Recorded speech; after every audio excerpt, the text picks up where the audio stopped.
hope you enjoy the story. Let's begin. The coffin was too small. August Rayner stood motionless in his workshop, staring at the polished pine box he'd crafted with his own hands. 3 feet long. Just enough for a child. Just enough for his daughter. His calloused fingers traced the smooth edge of the wood. No splinters. Nothing that would hurt her, though she couldn't feel pain anymore.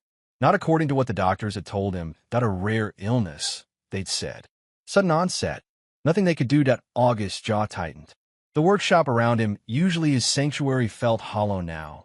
The door creaked open behind him. He didn't turn. "It's beautiful," Marla said, her voice even. Too even. August didn't answer. His wife's heels clicked across the concrete floor, the sound sharp and intrusive in the sacred silence of his grief. "The funeral home called," she continued. "They need it by 4. August nodded once, still not looking at her. "I know. I've been thinking," Marla said, closer now. "After this is all. After we get through this, maybe we should consider moving. Starting fresh." August's hands froze on the coffin. "She's not even in the ground yet." "I know that," Marla said, a hint of irritation breaking through her carefully composed tone. "But we need to think about the future. This town, this house, it would just be a constant reminder." August finally turned. His wife stood before him in a black dress that hugged her slender frame, her blonde hair pulled back into a neat bun. Not a strand out of place. Not a smudge in her makeup. 3 days after their daughter had been pronounced dead, and she looked like she was headed to a business meeting. "No," he said simply. Marla's perfectly plucked eyebrows drew together. "August, be reasonable. There's nothing keeping us here now. We could." I said no. His voice came out harder than he'd intended, but he didn't soften it. "This is Junie's home. Our home." A flash of something frustration, anger, crossed Marla's face before she composed herself again. "Fine.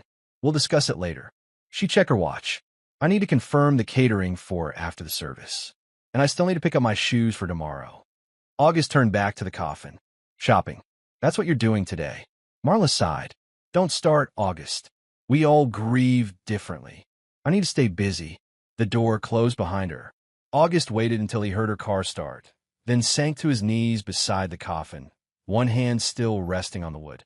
Only then did he allow a single tear to fall. The Rayners' house was full of people August barely knew. Neighbors, distant relatives, his wife's college friends. They moved around him like shadows, offering platitudes he couldn't hear over the roaring in his ears. "She's in a better place. Time heals all wounds. At least she didn't suffer long." August stood in the corner of his living room, a glass of untouched whiskey in his hand, watching Marla work the room. She moved from group to group, accepting hugs, nodding at sympathetic words, occasionally dabbing at eyes that remained remarkably dry. Harlow approached him, her normally wild brown hair subdued into a ponytail, dark circles under her eyes. Unlike the others, his sister didn't offer platitudes. "This is bullshit," she said quietly, standing next to him. "All these people pretending they knew Junie."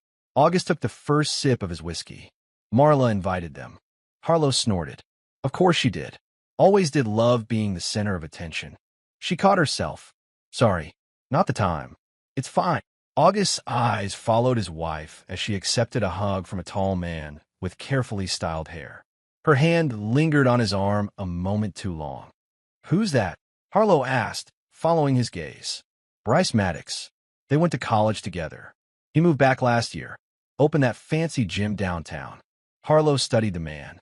"Looks like a jackass. Despite everything." August felt the corner of his mouth twitch. "He is."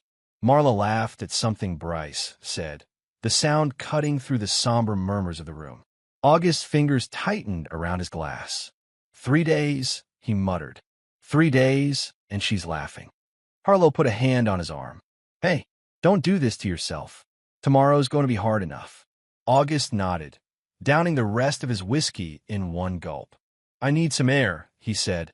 Outside on the porch, the evening air was thick with fog that clung to the towering pines surrounding their property. The door opened behind him. He expected Harlow, but it was Marla who stepped onto the porch. "You're being rude," she said without preamble. August didn't look at her. "I needed a minute." These people came to support us. They came because you invited them, he corrected. Most of them never even met Junie. Marla crossed her arms. That's not fair. They're here for both of us. Where's your friend? August asked, changing the subject. Who? Bryce. You two seem to have a lot to laugh about. Marla's eyes narrowed. Don't.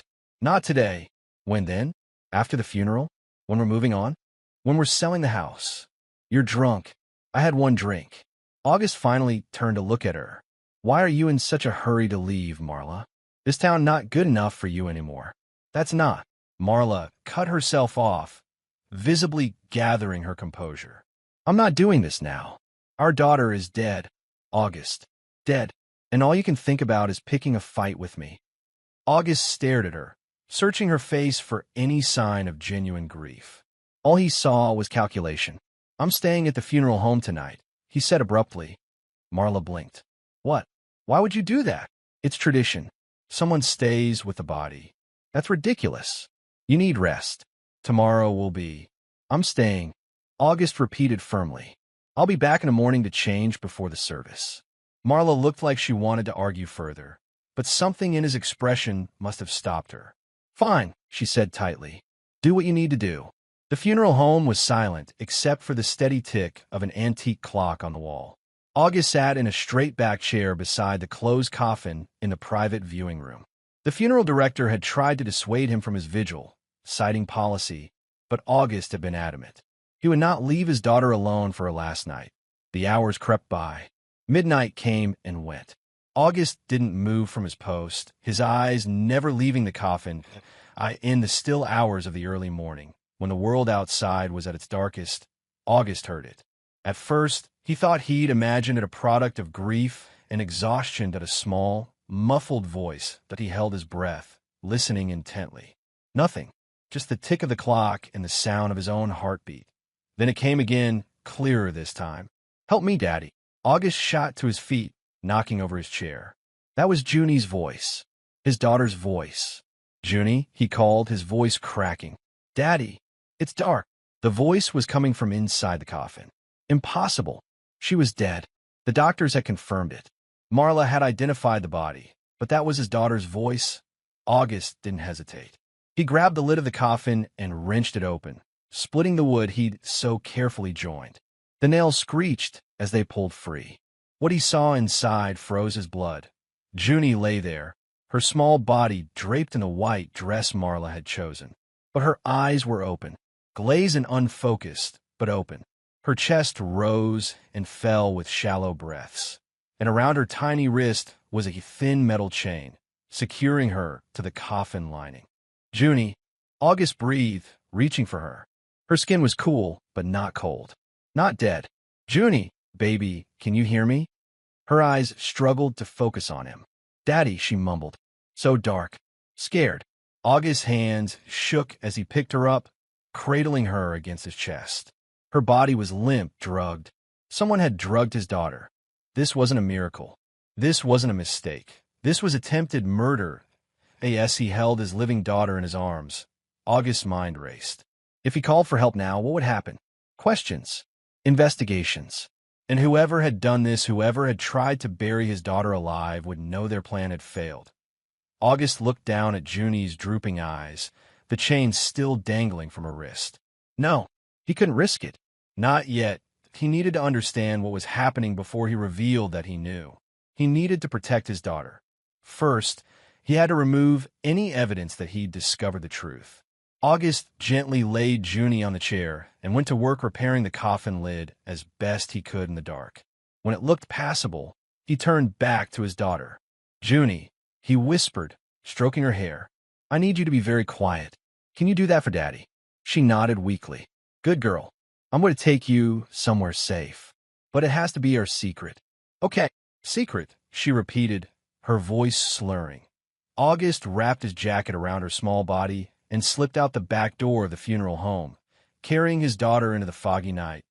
He had until morning to hide her and return before anyone realized what he'd discovered. And then he would find out who had tried to kill his little girl.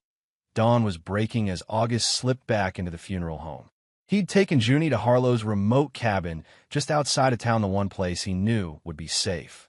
His sister had been shocked, horrified, and then grimly determined as he'd explained what little he knew. Stay with her, he'd instructed. Don't tell anyone. Don't leave for any reason. Harlow had nodded, already tucking the sleepy child into her bed. What about the funeral? Go on as planned. I need whoever did this to think they've succeeded. Now, back at the funeral home, August straightened his rumpled clothes and prepared to face the day. The funeral director approached with a sympathetic smile. Mr. Rayner, how was your night? August cleared his throat. Fine. Thank you for allowing me to stay. Inside the coffin, August had arranged blankets to approximate a child's body. It would have to do. An hour later, he stood in his bedroom at home, mechanically changing into the suit Marla had laid out for him. His mind was racing, examining every detail of the past weeks, searching for clues. Junie had been sick. That much was true. But what if the illness itself had been engineered? What if someone had been poisoning his daughter, planning to use her death as cover for it? Kidnapping? Murder? The bathroom door opened, and Marla emerged wearing a black dress, her hair and makeup immaculate. She paused when she saw him. You look awful, she said. August didn't respond, watching her reflection in the mirror as he adjusted his tie. Did you sleep at all? She pressed. No. Marla sighed. August, I know this is hard, but you need to pull yourself together. People will be watching us today. August turned to face her. Watching us? Yes. This is a small town. People talk. She stepped closer, straightening his already straight tie.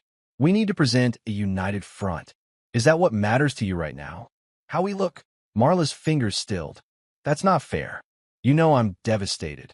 August searched her face, looking for any sign of the grief she claimed to feel.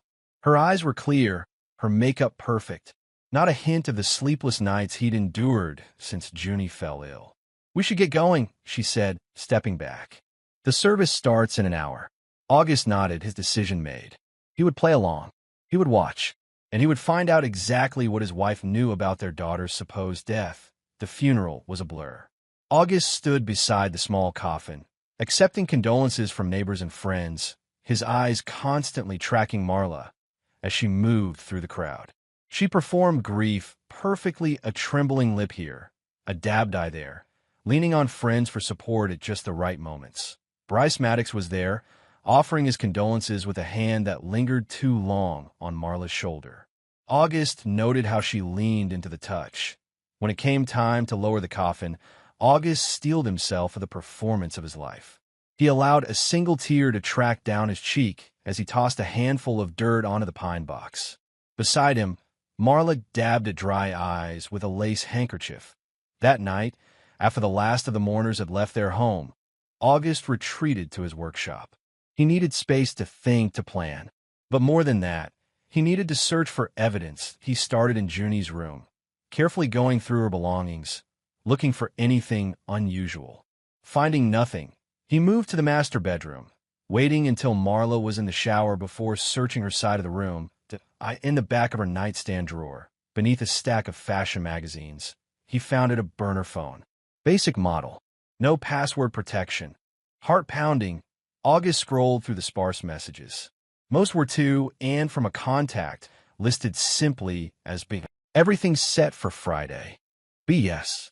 Doctor says it's untraceable. Marla, and after, be freedom at last. Marla, the most recent message, sent the morning of the funeral. When it's done, we'll have everything we wanted. August's hands shook with rage. He took photos of the messages with his own phone, then returned the burner to its hiding place just as the shower shut off. He needed more evidence. And he needed to understand why. Why would Marla want to fake their daughter's death? Why chain her inside a coffin? Over the next few days, August maintained a facade of a grieving father while secretly investigating.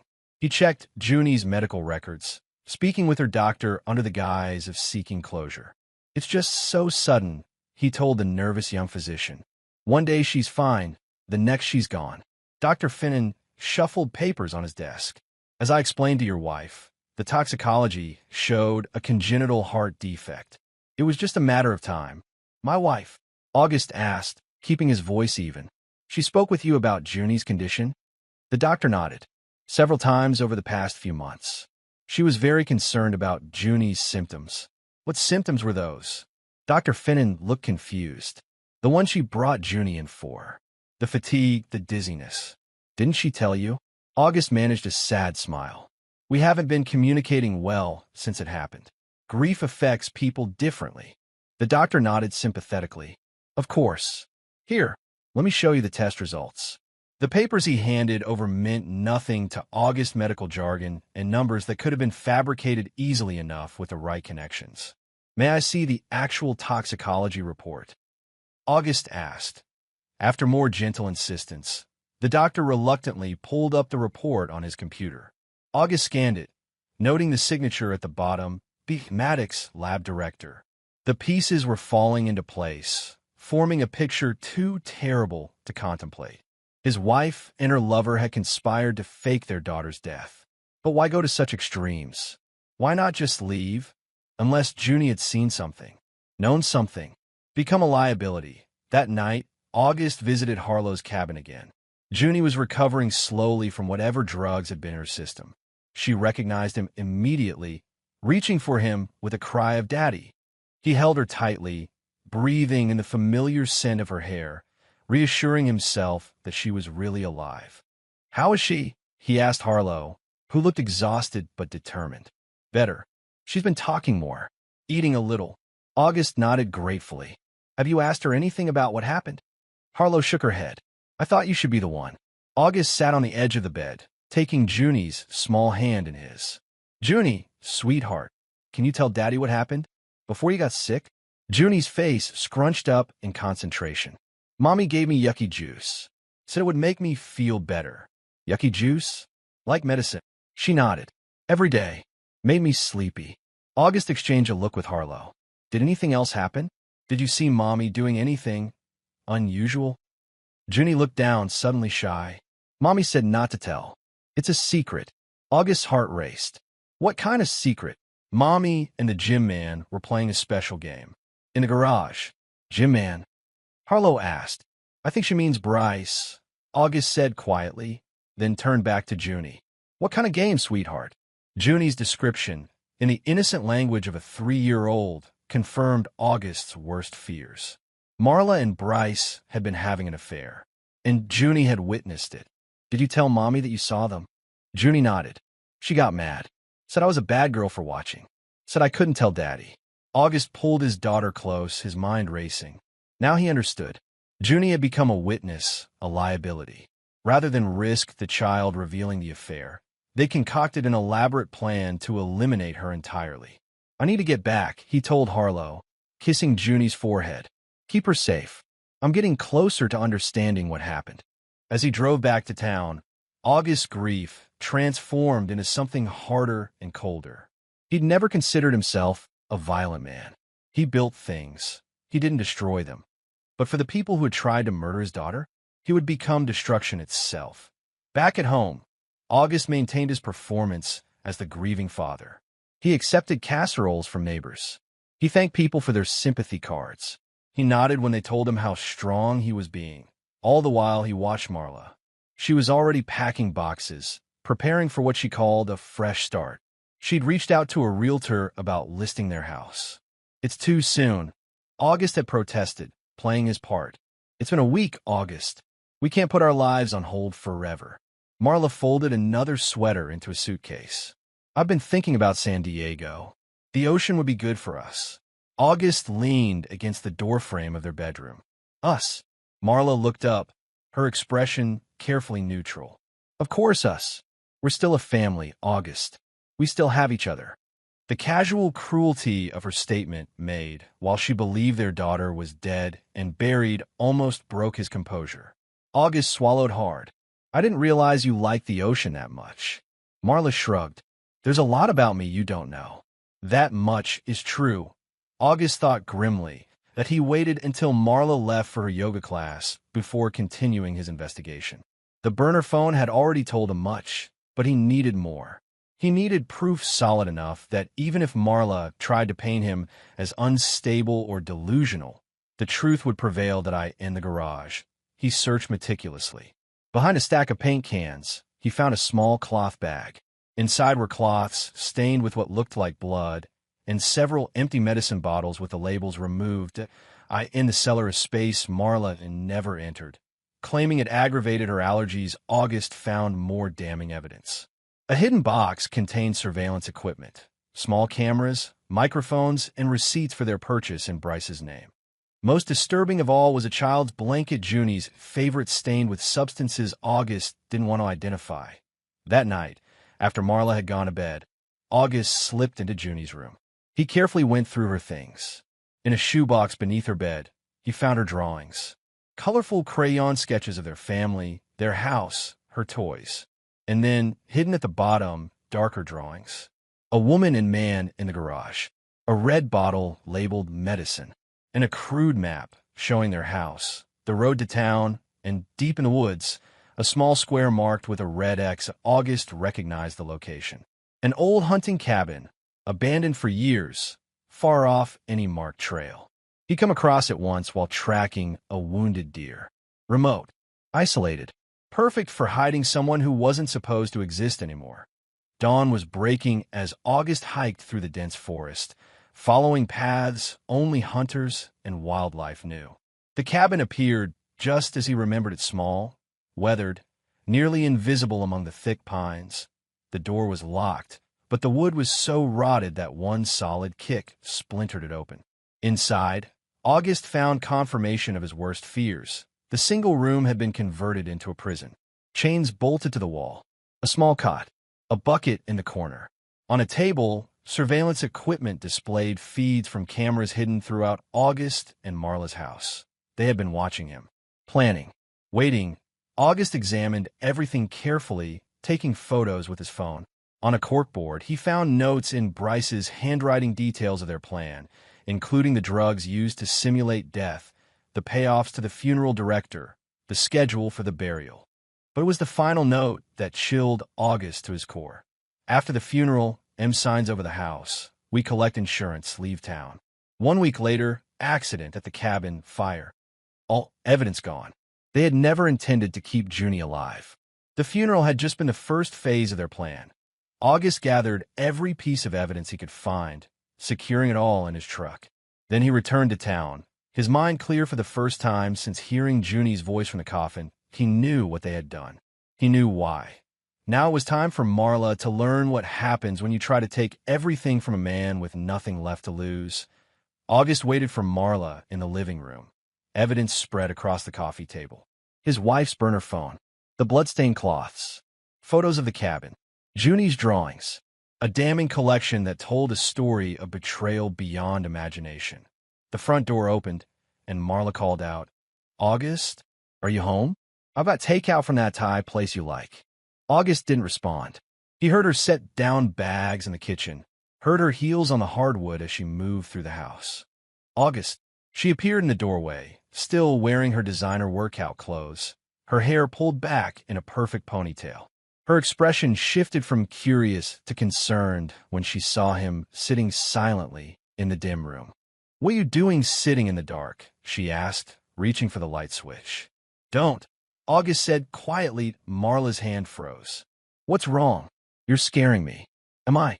August gestured to the coffee table. "Take a look." Marla stepped closer, her eyes falling on the items spread before him. He watched her closely, saw the moment recognition dawned, saw the flicker of fear quickly masked by confusion. "What is all this?" she asked, her voice steady. "Too steady. You tell me." Marla picked up the burner phone. "Where did you find this?" "In your nightstand, under your magazines." She sat down carefully. "This isn't mine. I've never seen it before." August laughed, a sound devoid of humor. "That's your play?" Denial. "It's not a play, August. I don't know what you think you found, but our daughter is alive." The words hung in the air between them. Marla froze, her face a perfect mask of shock that didn't reach her eyes. "What are you talking about?" "August, you're not making sense. The grief is—" "Stop." August stood, towering over her. "I found her, Marla, in the coffin, chained, drugged, but alive." Marla took a step back, her composure slipping. "That's impossible. You're not well." You need help. I've been helping myself, August said, picking up the photos of the cabin. Interesting place, that old hunting cabin. Set up like a prison. Or a tomb. Marla's eyes darted to the photos, then back to his face. I don't know what you're talking about. Cameras in our house. Listening devices. You and Bryce have been watching me. Planning. But you made one mistake. August leaned closer. You didn't make sure she was actually dead before you closed the coffin. A flash of genuine emotion crossed Marla's face, not guilt or remorse, but anger. You're insane, she hissed. Our daughter is dead. You were there. You saw her buried. August shook his head. I saw an empty coffin buried. Junie is safe. And she's talking, Marla. Telling me about the yucky juice you gave her every day. About the games she saw you playing with the gym man in our garage. Marla's face hardened. Even if any of this were true, which it's not, who do you think people would believe? The grieving, unstable father who dug up his daughter's grave? Or the devoted mother trying to help her husband through a psychotic break? That's your defense? That I'm crazy? August gestured to the evidence. The police won't think so. Marla's lips curled into a cold smile. The police? You think they'll believe you over me? The respectable business owner's daughter against the backwoods carpenter. She picked up Junie's drawing, examining it with detached interest. This is your evidence? A child scribble. August watched her, seeing for the first time the true Marla, calculating, cold, utterly without remorse. Why? He asked simply.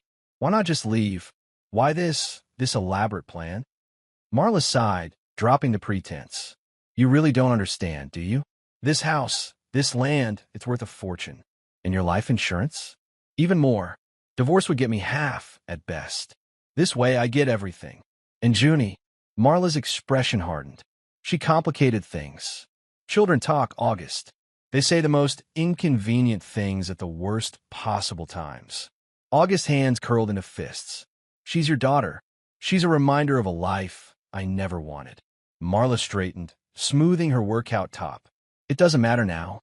You have no real proof. Your word against mine. And by tomorrow, I'll have a restraining order against you for threatening me during a psychological break. She turned to leave, but August's voice stopped her. I never said where I took her. Marla glanced back. What? Junie. I never said where I'm keeping her. Safe from you.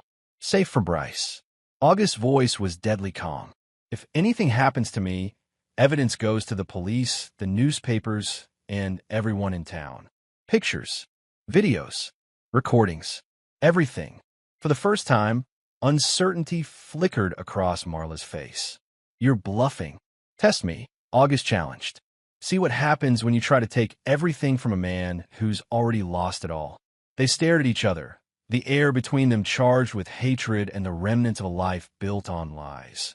Finally, Marla spoke, her voice cold. This isn't over, August. No, he agreed. It's just beginning. After she left the room, August gathered the evidence, securing it in his workshop safe. He had no illusions about what would happen next. Marla would counterattack. She'd try to discredit him, isolate him, maybe even eliminate him, that he needed help. Someone with connections the respectable Marla Rayner couldn't touch. He needed his sister to Harlow's apartment, above the local bar. Wasn't much, two small rooms cluttered with secondhand furniture and the odds and ends of life frequently interrupted by addiction. But she'd been clean for 8 months now, and it showed in the fresh flowers on the windowsill and the neatly organized kitchen. Holy shit, she said after August explained the confrontation with Marla. She actually admitted it? Just like that. August nodded grimly. Once she realized I knew, there was no point pretending, and she thinks she'll get away with it. Harlow paced the small living room, running her hands through her wild hair. That's sociopathic. She's confident, connected. August leaned against the counter. Her father's the biggest real estate developer in the county. Half the town owes him favors. Harlow stopped pacing. So what's the plan? We have Junie. We have evidence. Let's go to the police. August shook his head. Not yet. We need more. Something they can't ignore or explain away. He pulled out his phone, scrolling to the photos of the cabin. These prove someone set up surveillance, but they don't prove it was Marla and Bryce. The burner phone could be dismissed as meaningless texts. Without Junie's testimony, which I won't subject her to unless absolutely necessary, we need something ironclad. Harlow studied her brother's face. You want to catch them in the act? Yes. How? August's expression darkened. Marla thinks I'm unhinged. Unstable. Let's give her what she expects. Let her think she's winning. Meanwhile, we set up our own surveillance. Get them talking. Planning. That's dangerous, August. If they realize. They tried to bury my daughter alive. Harlow. They were going to burn her to death in that cabin. There's nothing they can do to me that's worse than what they've already tried to do to her. Harlow was quiet for a moment, then nodded. Okay, I'm in. But we do this smart. No heroics. Agreed. For the next several days, August played the role Marla expected, the grieving father sliding into instability. He drank visibly at the local bar. He missed work. He muttered to himself in public. Meanwhile, Harlow, whose checkered past had left her with connections in the shadier parts of town, acquired surveillance equipment of their own. Together, they planted cameras and microphones in key locations.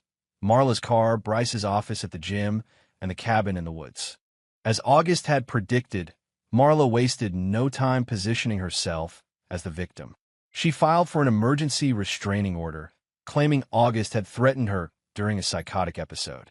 She spoke tearfully to friends about her concern for her husband's mental health. She met with a lawyer about having August committed for psychiatric evaluation. And through it all, August and Harlow watched and listened. 3 days after their confrontation, they got what they were waiting for. Marla and Bryce met at the gym after hours, unaware of the camera hidden in the potted plant beside Bryce's desk. He knows, Marla said without preamble, about everything. He claims Junie is alive. Bryce cursed, running a hand through his carefully styled hair. That's impossible. We checked. We made sure. Well, he says he found her in the coffin before the burial. That she was drugged but breathing. And you believe him? Marla paced the office. I don't know what to believe. He had photos, Bryce, of the cabin, of the equipment. Jesus. Bryce sat heavily in his chair. If he goes to the police, he won't. Not yet. He doesn't have enough proof that ties us directly to it. So what's his game? Marla stopped pacing, turning to face her lover. He's trying to scare us. Get us to incriminate ourselves. Bryce leaned forward. Then we need to find the kid. Finish what we started. No. Marla's voice was firm. That's too risky now. We need to discredit him first. Make sure no one would believe him even if he had video of us confessing. How? Marla smiled coldly. I've already started. The restraining order. The rumors about his mental state. Tomorrow I meet with Dr. Richardson about having August committed for evaluation. Once he's labeled unstable, nothing he says will matter. Bryce didn't look convinced. And if that doesn't work, Marla's expression hardened. Then we'll have to be more direct. Watching the video feed from Harlow's apartment, August felt cold fury wash over him. Even now, knowing he'd discovered their plan, they were plotting. Not to run, not to deny, but to eliminate him and find Junie. We've got them, Harlow said, her eyes glued to the screen. This is exactly what we needed. August nodded slowly. But it's still not enough. Their word against ours. We need a confession that can't be explained away. How do we get that? August stared at the frozen image of his wife and her lover, plotting his destruction with casual cruelty. We turned them against each other. The old cabin stood silent in the pre-dawn light, mist curling around the weathered logs. August approached cautiously, though he knew it was empty. The surveillance they'd placed confirmed Marla and Bryce hadn't returned since his discovery. Inside, the air was stale and damp. August moved methodically through the small space, documenting everything with his phone. The chains bolted to the wall, the surveillance equipment, the small cot where his daughter would have spent her final days on the table. He found a notebook he'd missed during his first frantic search. Inside were pages of calculations, expenses, insurance payouts, property values. The cold arithmetic of his daughter's worth to them, that a noise outside froze him in place. Footsteps. Someone approaching the cabin. August moved quickly, positioning himself behind the door, a rusted fire poker gripped in his hand. The door creaked open, and a figure stepped inside. August, Harlow's voice was a harsh whisper. "You hear?" August lowered the poker, exhaling sharply. "I told you to stay with Junie." Harlow turned, her face pale in the dim light. "She's safe. Mrs. Weaver is with her." The elderly neighbor was the one person besides Harlow whom August trusted with Junie's location. "I got worried when you didn't answer your phone. I turned it off. Didn't want to risk being tracked." August set down the poker. "What's happening?" Harlow's expression was grim. "Marla's moving fast. She met with Dr. Richardson this morning. They're preparing involuntary commitment papers." August's jaw tightened. "How long do we have?" "A day. Maybe less." "She's convincing," August, playing the terrified, concerned wife perfectly. August held up the notebook he'd found. "This might help. Detailed plans. Calculations. Bryce's handwriting." Harlow took it, flipping through the pages. Jesus. They planned everything, right down to how much they'd make selling the house. "Keep it safe," August instructed. "Add it to the evidence. I need to check one more thing here." As Harlow tucked the notebook into her jacket, August turned his attention to the surveillance equipment. The setup was sophisticated multiple camera feeds, audio recording, everything stored on a hard drive hidden beneath the floorboards. "They've been watching us for months," he said, examining the timestamps on the oldest files. "Planning, waiting for the right moment." In a hidden compartment beneath the sink, he found what he was looking for: more medicine bottles like the ones he'd found at home, but these with their labels intact. "Sedatives," he read. "Powerful ones. Prescribed to Bryce 6 months ago. Can we tie this to Junie's symptoms?" August nodded grimly. "If we could get a blood test, probably. But it's been days since she was last drugged. It might be out of her system." Harlow paced the small cabin. "So what now? We've got evidence they were planning something, but nothing that directly links them to trying to kill Junie. Nothing a good lawyer couldn't explain away." August was quiet for a moment, staring at the chains on the wall. Then he turned to his sister, his expression hard. "We need to talk to Bryce." Alone. Bryce Maddox lived in a modern apartment above his gym, all sleek lines and minimalist furniture. August had watched through the surveillance they'd planted as Bryce came home, showered, and settled in with a protein shake and his laptop. Now, as midnight approached, August slipped into the building through the service entrance, using the key card Harlow had borrowed from one of her less reputable friends. He moved silently up the back stairs, avoiding the cameras in the main hall to Bryce's door. He paused, listening. The faint sound of a TV came from inside. August pulled on gloves, then knocked firmly. "Maintenance," he called, disguising his voice. "Water leak in the unit below. Need to check your bathroom." Footsteps approached. The door opened, and Bryce stood there in sweatpants and a t-shirt, his expression changing from annoyed to shocked as he recognized August. Before he could react, August shoved him backward into the apartment, closing the door behind them. "What the hell?" Bryce stumbled, regaining his balance. "You can't be here. There's a restraining order." "Shut up." August's voice was deadly calm. "Sit down."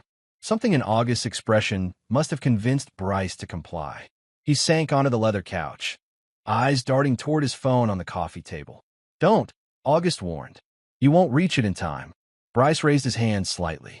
"Look, I don't know what Marla told you, but I said shut up." August remained standing, looming over the other man. "I've seen the cabin. I've read your notes. I know everything." Bryce's face paled slightly. "I don't know what you're talking about." "No." August pulled out his phone, playing the video of Bryce and Marla in the gym office. "We need to find the kid. Finish what we started." He stopped the playback. "Sound familiar?" Bryce swallowed hard. "That's not. You're taking that out of context." "Am I?" August stepped closer. "Here's what I know, Bryce. You and my wife were having an affair. My daughter saw you. She became a liability. So you two concocted an elaborate plan to fake her death, collect insurance money, sell our property, and disappear. That's insane. The thing is," August continued as if Bryce hadn't spoken, "Marla doesn't think you're going to make it to San Diego." Bryce blinked. "What?" August sat in the chair across from him, leaning forward. "I heard her talking to someone else yesterday, on a different phone, not the burner you two have been using. She called you a loose end. Said once the money came through, she'd have to clean up before meeting her real partner in Mexico. It was a lie, but one calculated to hit Bryce where he was most vulnerable, his trust in Marla. August watched as uncertainty flickered across his face. "You're lying," Bryce said, but with less conviction. "Am I?" August pulled out the notebook from the cabin. "I found this today. Your handwriting, your plans. But the interesting part," he flipped to the back pages. "These calculations. Ways to split the money 2 ways, not 3. Notes about how to establish an alibi for a partner's unfortunate accident." The pages were blank, but Bryce couldn't see that from where he sat. August watched the doubt grow in his eyes. Marla wouldn't she? August leaned back. The woman who was willing to bury her own daughter alive? You think she draws the line at eliminating a gym owner with a gambling problem? Bryce's head snapped up. "What did you know about?" "I know everything, Bryce.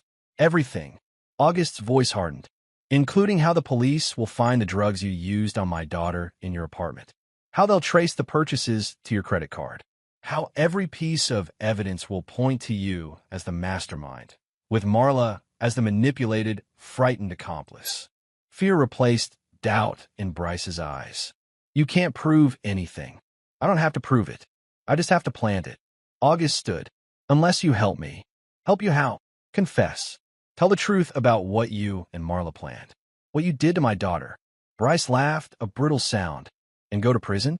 "No thanks. You're going to prison either way," August said coldly. "The question is whether you go down alone, taking the fall for everything, or you take Marla with you." Silence stretched between them. August could almost see Bryce's mind working, calculating odds, looking for an angle. "What if," Bryce said finally, "I had proof it was all Marla's idea, that she manipulated me?" August's expression didn't change. "Let me guess. You recorded her.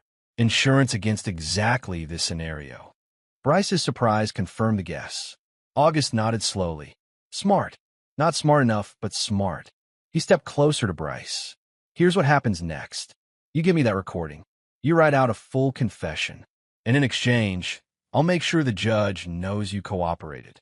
And if I don't," August's smile was cold, "then I leave, and 10 minutes later, the police find enough evidence in this apartment to put you away for life. And Marla walks free with everything she wanted." Bryce considered for a long moment, then nodded. "My laptop. The password is Malibu 2020. There's a folder called Insurance." August moved to the laptop, keeping an eye on Bryce as he accessed the files. Inside the folder were several recordings dates corresponding to meetings with Marla over the past 6 months. In the most damning, dated 2 weeks before Junie's death, Marla's voice came through clearly. "Once she's gone, we'll have everything. The insurance pays double for accidental death. The house will sell for at least $1 million. We'll be set." Bryce's voice. "But drugging her? Isn't there another way?" "Marla, don't go soft on me now. It has to look natural. A tragic illness, a grieving mother. No one will question it. And then freedom." August transferred the files to his phone, his face expressionless despite the rage burning inside him at hearing his wife calmly discuss murdering their daughter.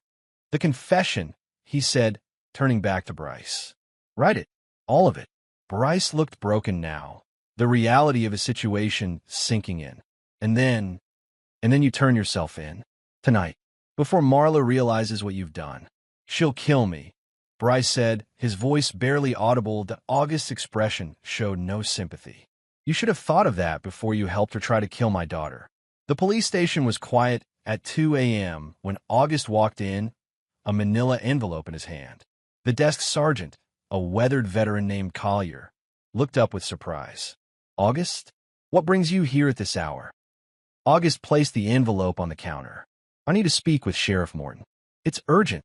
Collier's expression softened with sympathy. "Is this about the restraining order?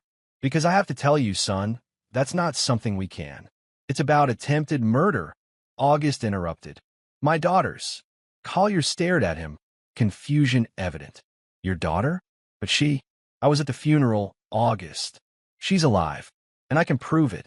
The sergeant studied him for a long moment, then reached for the phone. "I'll call the sheriff." 20 minutes later, August sat across from Sheriff Morton in an interview room. The evidence spread between them. The sheriff, a no-nonsense woman who'd known August since he was a boy, examined each item methodically. "Let me get this straight," she said finally. "You're claiming your wife and her lover faked your daughter's death, intending to collect insurance money and sell your property?" August nodded, "and then eliminate Junie as a witness." Morton's face remained neutral. "And you discovered this how?" "I heard her. The night before the funeral. In the coffin." August's voice caught. "She called for me. She was drugged, chained inside, but alive. And instead of calling for help, you took her and hid her." I needed to understand what was happening first. Who was involved? How deep it went? Morton leaned back, studying him. "You realize how this sounds, August?" "I do. That's why I have evidence." He tapped the recordings from Bryce's computer. "This is Marla discussing their plan, the drugs they used, the financial motivation." Morton played portions of the recordings, her expression growing grimmer with each one. When they finished, she looked up at August. "Where is your daughter now?" "Safe. With my sister. I need to see her, August. Verify she's alive and well." August had anticipated this. "I'll take you to her. But first, I need your assurance that she'll remain protected. Marla has connections in this town. Powerful ones." Morton's eyes narrowed. "Are you suggesting I compromise an investigation due to political pressure?" "No. I'm stating a fact about how things work here." August held her gaze. "My daughter has been through enough. I won't let her become a pawn in some legal chess game." After a moment, Morton nodded. "I'll personally ensure her safety." "You have my word." "There's one more thing," August said, reaching into his pocket. He placed a piece of paper on the table. "Bryce Maddox's confession. He turned himself in an hour ago." Morton's eyebrows rose. "That's convenient." He realized Marla was planning to double-cross him. Self-preservation is a powerful motivator. Morton read through the confession, then looked up at August. "If what you're saying is true, this is one of the most disturbing cases I've ever encountered." "But August," she hesitated. "Marla's already filed reports claiming you're unstable, that you've been making threats, having delusions about Junie still being alive. I expected as much. That's why everything I've given you is independently verifiable. The recordings, the physical evidence from the cabin, Bryce's confession, and most importantly, Junie herself." Morton gathered the evidence, placing it carefully back in the envelope. "I'll need to obtain search warrants for your home, the cabin, Bryce's apartment. If there's anything else you haven't told me." "There isn't." August lied smoothly, thinking of the surveillance equipment he and Harlow had planted. Some things were better left unexplained. "All right." Morton stood. "Take me to your daughter." Dawn was breaking as August led Sheriff Morton to the small house on the outskirts of town where Junie was now staying. Not Harlow's cabin, they'd moved her to a more secure location after discovering Marla's plans. Mrs. Weaver, the elderly widow who had agreed to help them, opened the door at August's knock. "They're in the kitchen," she said quietly. "The little one just woke up." August led Morton through the tidy house to the bright kitchen at the back. Harlow sat at the table with Junie, helping her eat breakfast. The little girl looked up as they entered, her face lighting up. "Daddy!" August crossed the room in 3 strides, sweeping Junie into his arms. "Hey, Pumpkin, how are you feeling today?" "Better." Aunt Harlow made pancakes. "With blueberries." August held her tightly, still amazed each time he saw her that she was truly alive, truly safe. Over her head, he met Harlow's questioning gaze and gave a small nod. Harlow's shoulders slumped with relief. "About time," she murmured. August turned to Sheriff Morton, who stood in the doorway, her professional demeanor cracking slightly at the sight of the child everyone in town believed was dead. "Sheriff Morton, this is my daughter, Junie." Morton approached slowly, crouching to the little girl's level. "Hello, Junie. I'm Sheriff Morton. I'm a friend of your dad's." Junie regarded her solemnly. "You have a star on your shirt." Morton smiled. "That's right. It means I help people who are in trouble. Like Daddy helped me." "Yes, just like that." Morton looked up at August. "I'll need to have a doctor examine her. Document her condition." August nodded. "Dr. Westfield in the next county. I trust her." "All right." Morton stood. "I'll make the arrangements." In the meantime, she pulled out her phone, stepping away to make a call. When she returned, her expression was grim. I've issued an arrest warrant for Marla Rayner. Officers are on their way to your house now. She won't be there, August said. She's been staying at her parents' since the restraining order. Morton nodded. We'll check there too. She hesitated. August, I should warn you. This is going to get ugly. Marla's father has a lot of influence in this town. In your actions taking Junie, conducting your own investigation, they'll try to use that against you. I know, but I did what I had to do to protect my daughter. August held Morton's gaze. And I'd do it again. After Morton left to coordinate the arrest, Harlow approached August. Is it really happening?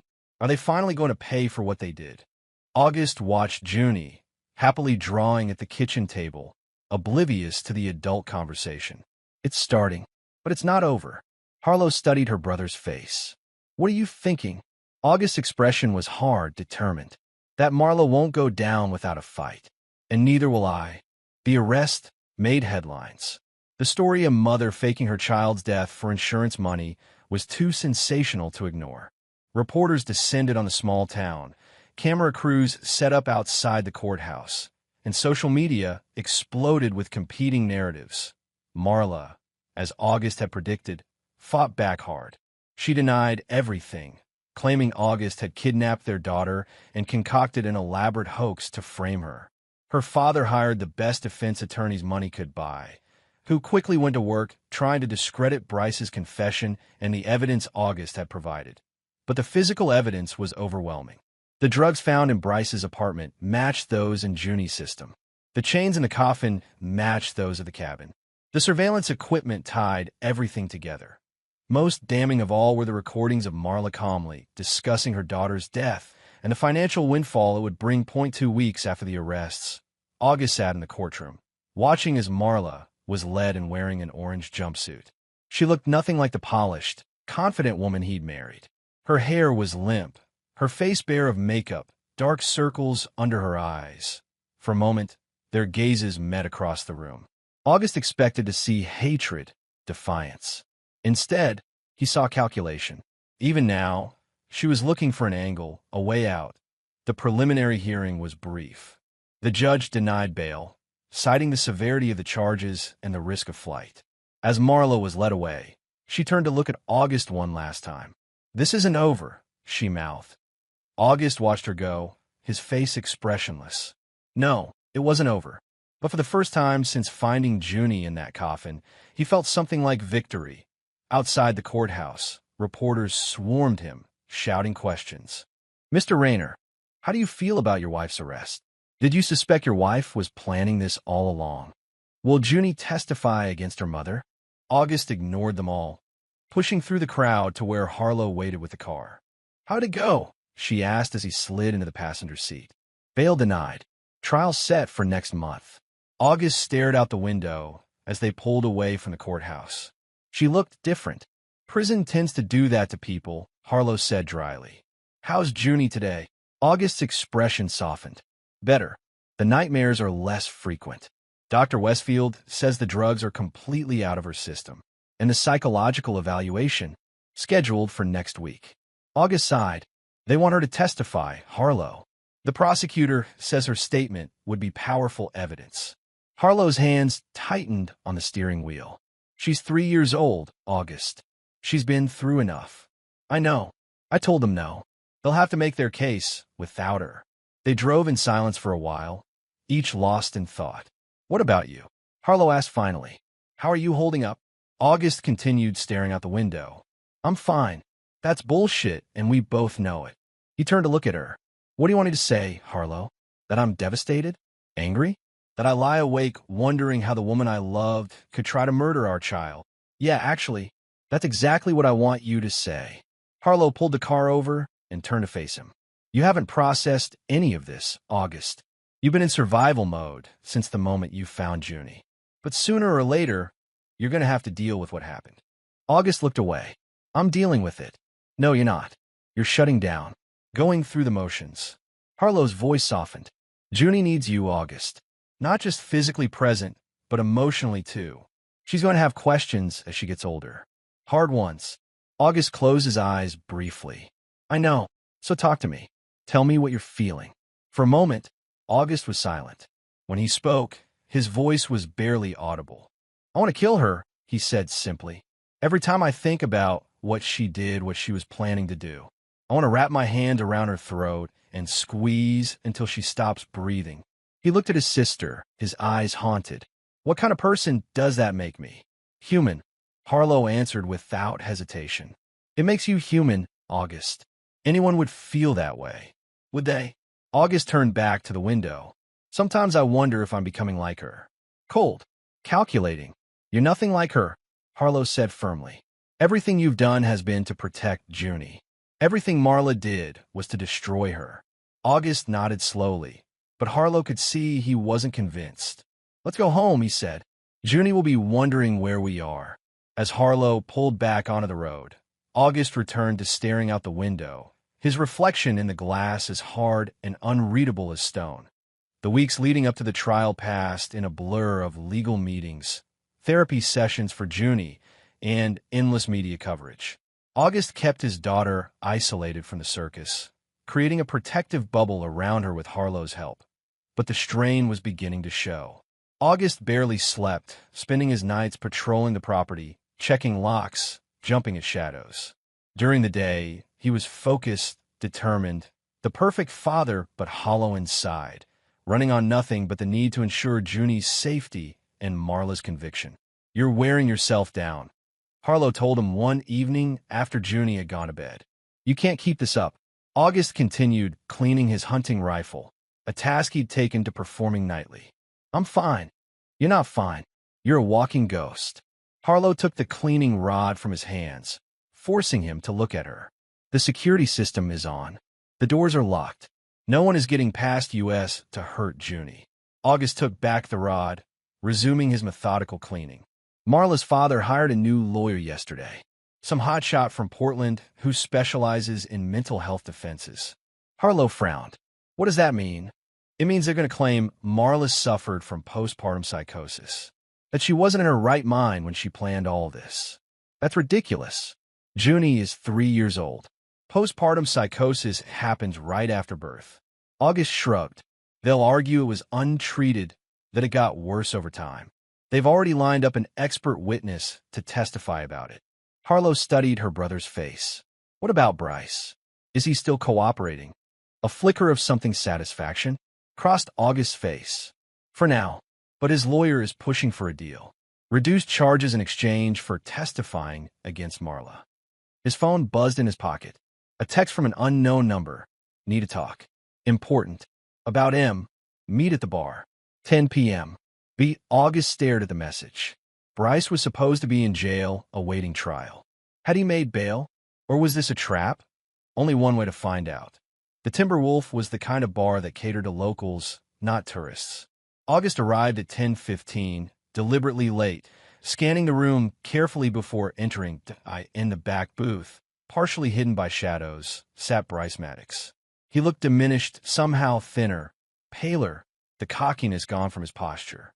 His lawyer sat beside him, an older man with shrewd eyes who watched August approach with obvious wariness. "You came," Bryce said as August slid into the booth across from them. "You said it was important." August kept his hands on the table, visible. "How are you even here?" The lawyer answered. "Mr. Maddox has been released on his own recognizance, pending cooperation with the prosecution." He extended a hand. "Martin Weber, I represent Mr. Maddox." August ignored the hand. "What do you want?" Bryce glanced at his lawyer, who nodded slightly. "She's planning something," Bryce said, leaning forward.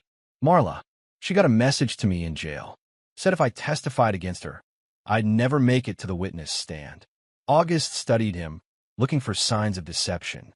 "And now you're concerned for your safety? Wouldn't you be?" Bryce ran a hand through his hair, no longer carefully styled. August noted. "Her father has connections. Deep ones. People who can make problems disappear." "What kind of message? How did she get it to you?" Bryce shook his head. "I don't know. It was just there in my cell one morning." "A note. Do you still have it?" "No. It said to destroy it after reading." August's eyes narrowed. "Convenient." Weber interjected.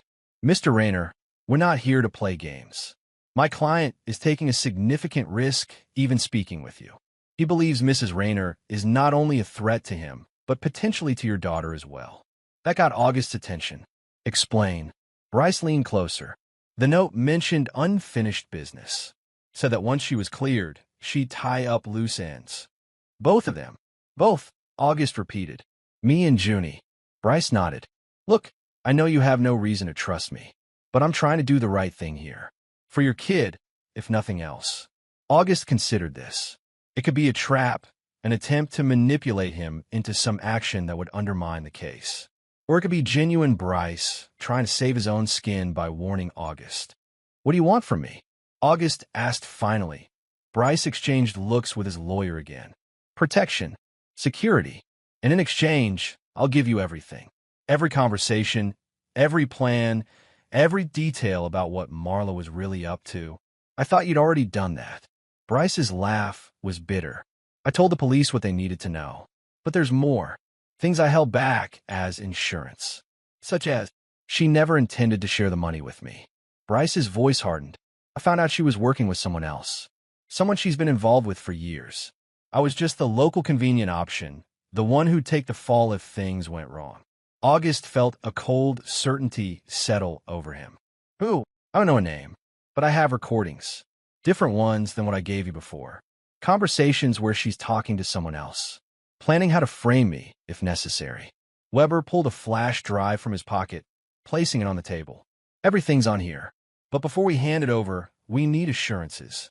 August stared at the small device. What kind of assurances? Witness protection. A recommendation to the judge for leniency. In your testimony that my client was manipulated by Mrs. Rayner. August looked from the lawyer to Bryce. Contempt evident in his expression. You helped plan my daughter's murder. And now you want me to help you avoid the consequences. Bryce's face flushed. I never wanted to hurt your kid. That was all Marla. I just went along because. He cut himself off. Because you're weak, August finished. Because you wanted the money and didn't care who got hurt as long as it wasn't you.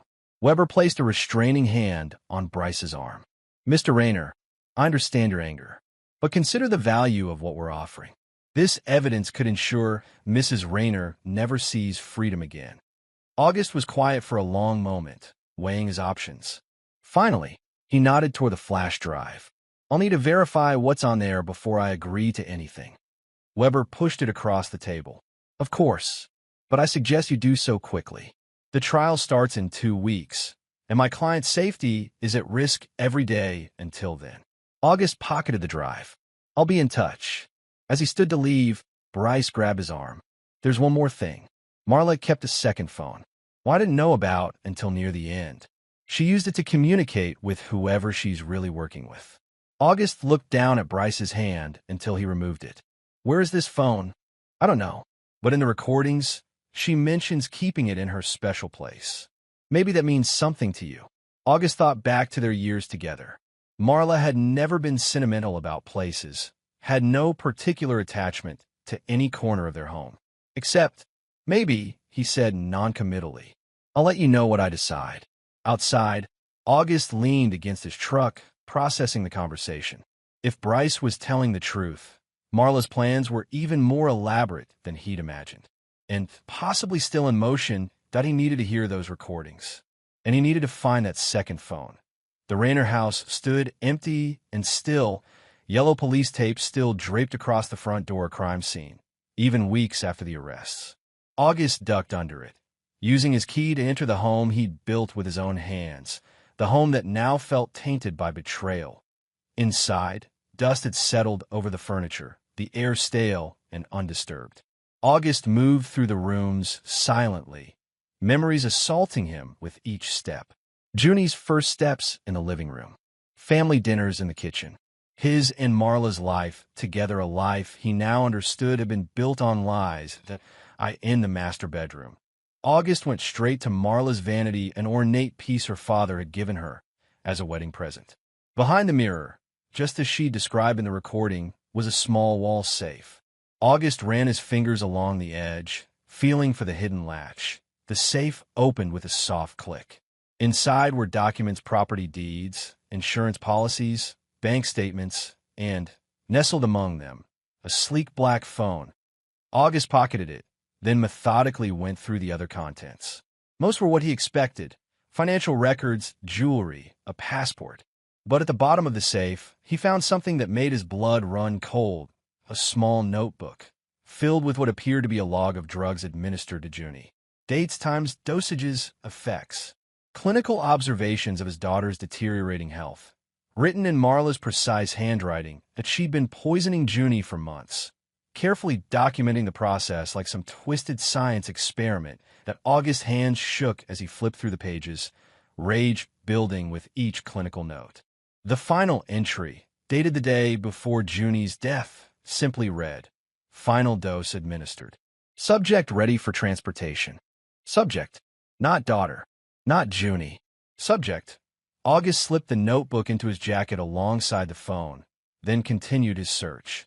In a box at the back of Marla's closet, he found more evidence of her methodical planning: brochures for properties in San Diego, information on offshore accounts, and a folder containing detailed research on untraceable poisons. By the time he left the house, August had accumulated enough additional evidence to bury Marla for life. But it was the phone that interested him most, the direct line to whoever had been helping her from the shadows. Back in his truck, August examined the device. It was password protected, but he had an idea what the code might be. Marla always used the same pattern for her passwords: significant dates in her life, backwards. He tried her birthday. Nothing. Her mother's birthday. Nothing. Then, on a hunch, he tried the date they'd met, the day she claimed to have fallen in love with him. The phone unlocked. August scrolled through the messages, his expression growing darker with each one. The conversations were with a contact listed only as he. The message is cryptic but clearly referring to the plan to eliminate Junie and August. Assets secured. Marla had texted the night of the funeral. Phase 1 complete. The response: proceed to Phase 2. Cabin prepared. Reading through the exchange, August pieced together the full scope of their plan. After the funeral, Marla was to wait a respectable few weeks, then use the restraining order as cover to sell the house. Once the money was secured, it would eliminate Junie at the cabin, a tragic accident, while Marla established an alibi. Then, with August emotionally destroyed and financially ruined, they would arrange a similar accident for him. Marla would collect the life insurance, inherit everything, and disappear with her real partner. The most recent message, sent just 2 days ago, chilled August to the bone. Contingency plan activated. Need cleanup at the cabin. Tonight. August checked the outgoing messages. Marla hadn't responded. She couldn't, she was in jail. But he was still active, still planning, still a threat. And they were heading to the cabin. Tonight, August started the truck, adrenaline coursing through him. He needed to get to the cabin before whoever he was. He needed to be ready. Instead of calling Harlow, he sent her a brief text: staying late at the workshop. Don't wait up. Junie's meds in the cabinet if she needs them.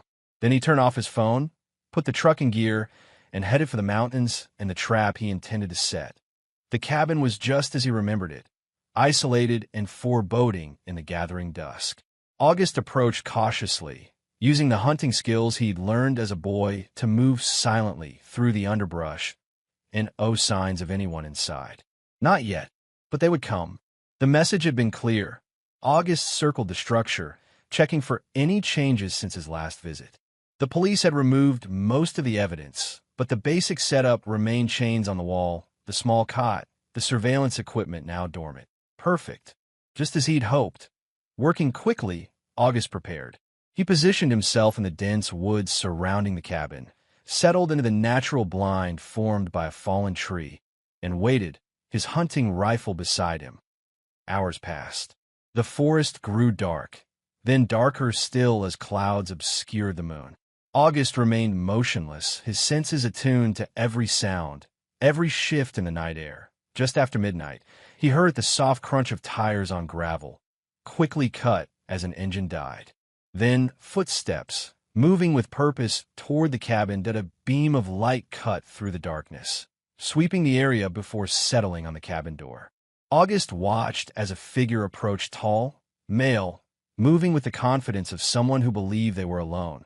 The man entered the cabin, the beam of his flashlight visible through the dirty windows as he moved around inside. August remained still, watching, waiting for the right moment. 5 minutes passed. 10.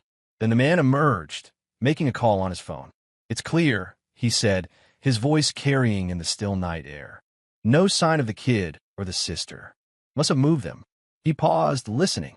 "Yeah, I'll keep looking. Check the other places we discussed. Don't worry, they won't get far." August had heard enough. He raised his rifle, sighting along the barrel at the man silhouetted against the cabin. One squeeze of the trigger, and the threat would be eliminated. Simple. Final, but no. That would be too quick, too merciful, and it would leave too many questions unanswered. Instead, August lowered the rifle and reached for the tranquilizer gun he'd brought as a backup, a tool he'd used for years to sedate injured wildlife before transportation. The dart hit the man in the neck, the impact causing him to drop his phone with a curse. He reached up, pulling out the dart, but it was too late. The sedative worked quickly as the man's knees buckled. August emerged from his hiding place, moving swiftly to catch him before he hit the ground in the beam of the fallen flashlight.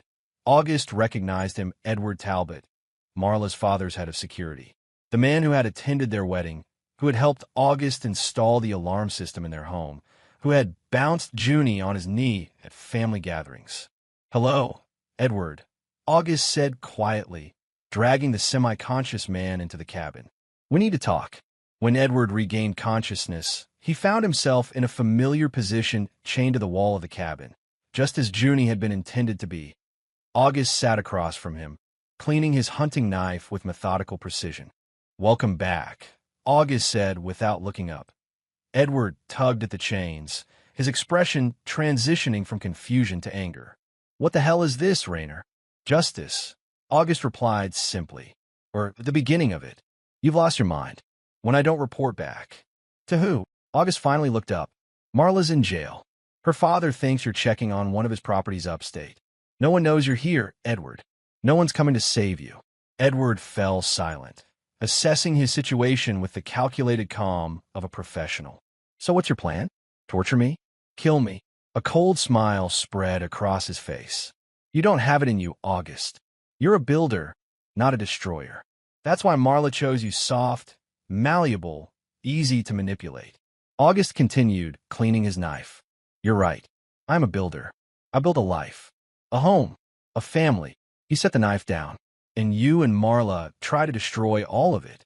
He stood, moving to a table where he'd laid out the evidence he'd collected: the phone, the notebook, printed copies of the messages between Marla and E. "I know everything, Edward. The plan to kill my daughter, the surveillance, the poison, all of it." August's voice remained calm, controlled. "What I don't know is why. Why you? What did Marla offer that was worth becoming a child killer?" Edward's expression changed. A flicker of something: regret? Fear? Crossing his face before he masked it. "You wouldn't understand. Try me." For a long moment, Edward was silent, his eyes never leaving August's face. Then he sighed. "She's my daughter." August blinked. "What? Marla?" "She's my daughter." Edward laughed bitterly at August's confusion. "Not Jack Henley's little princess. Mine. A product of an affair with his wife 28 years ago." August struggled to process this. "Jack doesn't know. No one knows except Catherine, Marla's mother, and us. Jack thinks she's his. Always has." Edward leaned back against the wall. "I've watched my daughter from the shadows her entire life. Protected her. Supported her. When she came to me with this plan, how could I refuse her anything? Even murder?" August's voice hardened. "She's your granddaughter." "A mistake," Edward spat. "A complication Marla never wanted. You pressured her into having a child, August. Something she never desired." August thought back to the early days of their marriage. Marla had seemed happy about the pregnancy, had seemed to love Junie in those first months. Had it all been an act? "So the two of you plotted to kill an innocent child. For money. For freedom," Edward corrected. "For Marla to finally have the life she deserves." August studied the man before him, a father so twisted by his secret love for his daughter that he'd become an accomplice to the most heinous of crimes. "You're going to confess," August said, his decision made. "All of it. Your relationship with Marla. The plan. Your role. Everything." Edward laughed. "Or what? You'll kill me? Then you'll never have your proof." "I don't need to kill you." August picked up Edward's phone from the table. 10 minutes ago, I sent a message to Sheriff Morton from this phone. She's on her way here now, along with the FBI agents who've been consulting on the case. Edward's face paled. You're bluffing. Check for yourself. August held up the phone, showing the sent message a full confession, detailing Edward's relationship with Marla and their plot, along with the cabin's coordinates. You'll never prove any of this, Edward said, but the confidence was gone from his voice. It's your word against mine. No. August gestured to the corner of the cabin, where a small red light blinked on the surveillance equipment. It's your word against yours. I've been recording since the moment you woke up. As if on cue, the distant wail of sirens echoed through the forest. August gathered the evidence, placing it carefully in a bag. They'll be here soon, he said, moving toward the door. You might want to start thinking about what kind of deal you can make. Marla's already looking for someone to blame. Might as well be you. As August stepped outside to wait for the authorities, he felt a strange sense of peace wash over him. Not happiness, he wasn't sure he would ever feel that again, but satisfaction. The knowledge that the people who had tried to destroy his family would pay for their crimes. Justice his way. The courtroom was packed, every seat filled with spectators eager to witness the sensational conclusion to what the media had dubbed the Coffin conspiracy. August sat in the front row, directly in Marla's line of sight, his expression impassive as the jury filed in. The trial had lasted 3 weeks, a parade of damning evidence and testimony, culminating in Edward Talbot's devastating account of the plot he and Marla had orchestrated.